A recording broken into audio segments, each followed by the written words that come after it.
राधे राधे दोस्तों, जय श्री कृष्णा। हम सब में से बहुत सारे लोग ऐसे होंगे जिनको कभी न कभी कहीं ना कहीं ऐसा लगता होगा कि पता नहीं कौन से कर्म थे कि हमारा भाग्य हमसे रूठ गया, हमारी तो किस्मत ही खराब है। क्या आप में से किसी को लगता है कि हमारा भाग्य साथ नहीं दे रहा, हमारे दिन खराब चल रहे हैं, हम बहुत दुखी हैं, परेशान हैं? तो यह प्रसंग जरूर सुनिएगा और वो लोग भी सुने जो सुखी हैं, खुश हैं, स्वस्थ हैं, क्योंकि उनके भी बहुत काम की बात है। एक बार एक बालक था, उसके पिता अगरबत्ती, धूपबत्ती इत्यादि बनाया करते थे, मंदिर के बाहर बैठते थे, अगरबत्तियां बेचते थे और जल्दी ही उनका बीमारी के कारण निधन हो गया, यानी कि वो मर गए। बच्चा अकेला रह गया, माँ थी नहीं, उसको ढोलकी बजानी आती थी क्योंकि मंदिर के बाहर उसका पिता बैठता था, पढ़ा लिखा नहीं था, तो मंदिर में उसको ढोलकी बजाने का अवसर मिल गया और वो बच्चा वहीं पर कीर्तन होता, उसमें ढोलकी बजाता रहता। सब लोग वाह वाह करते थे, बहुत अच्छी ढोलकी बजाता, ऐसा कहते थे। बड़े मन से भगवान का नाम भी वो लेता था, कीर्तन भी वो साथ में करता था सबके। उस मंदिर का जो संचालक था, उस सेठ का एक दिन निधन हो गया, वो भी भगवान के पास चला गया। तो मंदिर का संचालन उस सेठ के बेटे के हाथों में आ गया। बेटे ने आकर एक नियम बना दिया। नियम यह बना दिया कि जितने भी लोग इस कमेटी में, इस मंदिर में काम करेंगे, सब के सब पढ़े लिखे होना चाहिए, कोई भी ऐसा नहीं होना चाहिए जो अंगूठा छाप होना चाहिए। जो पढ़ा लिखा नहीं उसको यहाँ से हटाया जाए। तो वो बच्चा पढ़ा लिखा नहीं था, क्योंकि पढ़ने लिखने की उम्र में तो काम करने लगा था। उसके पिता चल बसे थे, तो उसके सिर पे किसी का हाथ नहीं था, कौन उसको पढ़ाता लिखाता। तो उसको वहां से निकाल दिया गया। जब इसको वहां से निकाला गया तो इसने भगवान से बहुत शिकायत की कि एक तो मेरा पिता मुझसे छीन लिया, माँ भी छीन ली, और एक मेरा पेट पालने का सहारा था, आज आपने मुझसे वो भी छीन लिया। इसने भगवान से कहा, प्रभु इतने दिल से मैं आपका कीर्तन करता था कि सब वाह वाह करते थे, क्या आपको नहीं पसंद आई मेरी ढोलकी?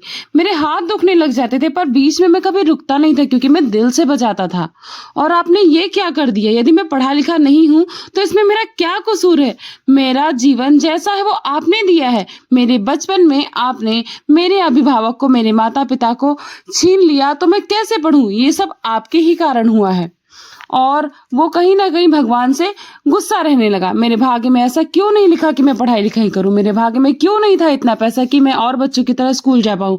उसके पिता भी चले गए थे, दुखी था, बहुत परेशान था, भगवान से बहुत सारी शिकायतें लगा रहा था, रो रहा था। तो कुछ लोगों ने आकर समझाया कि तू चिंता मत कर, कुछ ना कुछ तो हो ही जाएगा काम। तो कुछ अच्छे लोगों ने मिलकर एक छोटी सी उसकी अगरबत्ती का ठेला लगवा दिया। उसे अगरबत्ती बनानी तो आती ही थी, उसने पिता से अपने सीख रखा था। अपनी अगरबत्ती भी वो बनाने लगा, अगरबत्तियां धीरे धीरे बेचने लगा, और धीरे धीरे उसकी बनाई हुई अगरबत्तियां इतनी पसंद आई सबको, इतनी मशहूर हो गई कि उसका व्यवसाय, उसका बिजनेस बहुत बड़ा हो गया। छोटे ठेले से बड़ी दुकान, और दुकान से और बड़ी दुकान, और दुकान से फैक्ट्री बन गई सीधा सीधा। समय बीतने लगा, उसके नीचे हजारों लोग काम करने लगे। इस बच्चे के पास बहुत पैसा आया, ये एक बहुत बड़ा व्यापारी बना। इसकी अगरबत्ती बहुत मशहूर हुई और फिर इसकी शादी हुई। इधर मंदिर में संचालन किसी और के हाथों में फिर आ गया। जिसके हाथों में संचालन आया, उसने कहा मंदिर को और बड़ा बनाएंगे और बड़ी जगह लेंगे, सुंदर बनाएंगे, उसके लिए चंदा इकट्ठा करते।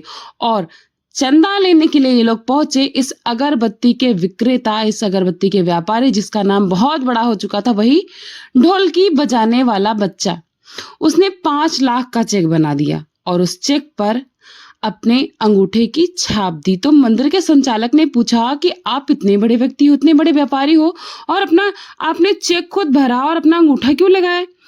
तब वो मुस्कुराए और कहा, जिस मंदिर से आप आए हैं उसी मंदिर में मैं अगरबत्ती बेचता था, उसी मंदिर के भीतर मैं ढोलकी भी बजाता था, वहां से मुझे निकाल दिया गया क्योंकि मैं अंगूठा छाप था। उस दिन मुझे बहुत तकलीफ हुई, गुस्सा आया, भगवान से शिकायतें की, भगवान से लड़ाई की। मैंने भगवान से कहा, क्या मेरी गलती? मैं क्यों अनपढ़ हूं? मैं क्यों पढ़ा लिखा नहीं हूं? ये सब आपकी दया से तो है, मैं अंगूठा छाप हूं। मेरे भगवान से बात करनी भी मैंने बंद कर दी। लोगों ने मेरी मदद की, अगरबत्ती की दुकान खुलवाई, अगरबत्ती बनाने लगा, और धीरे धीरे मेरा व्यापार इतना बड़ा हो गया। मेरी शादी हुई, मेरे पत्नी हुए, और मैंने अपनी पत्नी को सारी बातें बताई। तब उसने कहा कि पढ़ाई लिखाई कि कमजोरी की वजह से आपको वहां से निकाल दिया गया था ना, तब आपके पास पैसे तो थे नहीं। अब आपके पास पैसे हैं तो अब आप पढ़ाई कर सकते हो।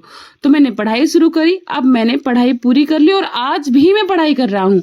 आज भी मुझे हस्ताक्षर करने आ चुका है, लेकिन यह अंगूठा मेरे भगवान की ताकत है।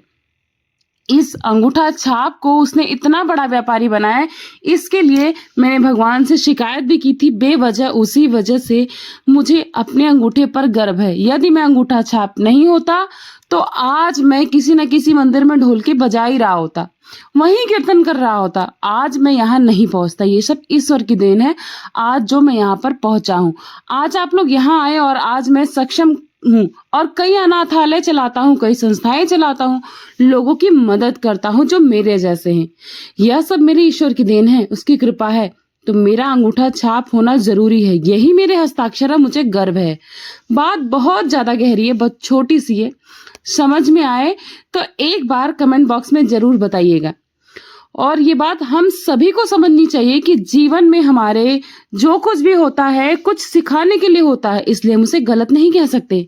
जब हमें लगता है कि हमारा भाग्य खराब है, हमें नौकरी से निकाल दिया गया, हमारे अपने हमसे रूठ गए, कुछ लोगों ने हमारी बेइज्जती कर दी, तो हो सकता है वो ऐसे लोग हों जिन्हें भगवान हमारी जिंदगी से निकालना चाहता हो, या जिसने अपमान किया वो आपके लायक ना हो।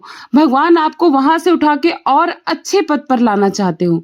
भगवान वहां से उठाकर आपको ऐसी जगह भेजना चाहते हो जहां के आप योग्य हो, जिसकी समाज को जरूरत है, जिसकी भगवान के द्वारा जो दिया गया सम्मान होता है वो 10 लोगों के अपमान से बहुत बेहतर होते हैं। यदि आप हर दुख को सहसा स्वीकार करेंगे, हर दुख को ये मानोगे कि मेरे ईश्वर की देन है, यह दुख भी उसने भेजा है, सुख भी उसने भेजा है, इसलिए मुझे दोनों का स्वागत करना, तो यकीन मानना आपके जीवन में दुख आना बंद हो जाएगा। आप ईश्वर पर विश्वास रखिए, आपके जीवन में कभी गलत होने वाला ही नहीं है। हम में से बहुत लोग ऐसे हैं जो बहुत पूजा पाठ करते हैं, लेकिन कई सालों से पूजा पाठ छोड़ देते हैं। भगवान से विश्वास हट गया। क्यों विश्वास हट गया? क्योंकि लगा कि भाग्य खराब चल रहा है, मेरी कोई प्रिय वस्तु छीन ली है भगवान ने, क्योंकि कभी मेरे काम ही अच्छे नहीं होते, मैं इतना मन से पूजा करता हूँ फिर भी। मैं उन लोगों से एक बात कहूंगी कि इस प्रसंग को फिर एक बार और सुनिएगा और यकीन मानिएगा, आपके जीवन में जो हो रहा है वो आपके बेहतर भविष्य के लिए हो रहा है। आपके जीवन में बहुत कुछ है जो अच्छा होने वाला, बहुत बड़ा होने वाला है। तो किसी चीज को जब तोड़ा जाता है तो उसका नव निर्माण यानी नया निर्माण किया जाता है, और नव निर्माण का जब समय आता है तो उस चीजों को तोड़ना ही पड़ता है, क्योंकि जब चीजें बिना तोड़े निर्माण की जाती हैं तो इतनी मजबूत नहीं बनती, जब वो शुरू से मजबूत नींव के साथ बनाई जाए तो आपकी नींव कमजोर थी, इसलिए भगवान आपकी नई नींव बना रहे। इसलिए हमेशा हमेशा विश्वास को मजबूत करिए और खुश रहिए, भगवान पर भरोसा रखिए और अपना ख्याल रखिए। आशा करती हूँ ये प्रसंग आपको थोड़ी सी मोटिवेशन दे पाएगा और अच्छा लगा होगा। अच्छा लगा होगा तो जय श्री कृष्णा लिखना बिल्कुल भी मत भूलिएगा। मिलती हूँ नई कथा के साथ, नए प्रसंग के साथ। Thanks for watching Purnima Keshav blog. Radhe Radhe.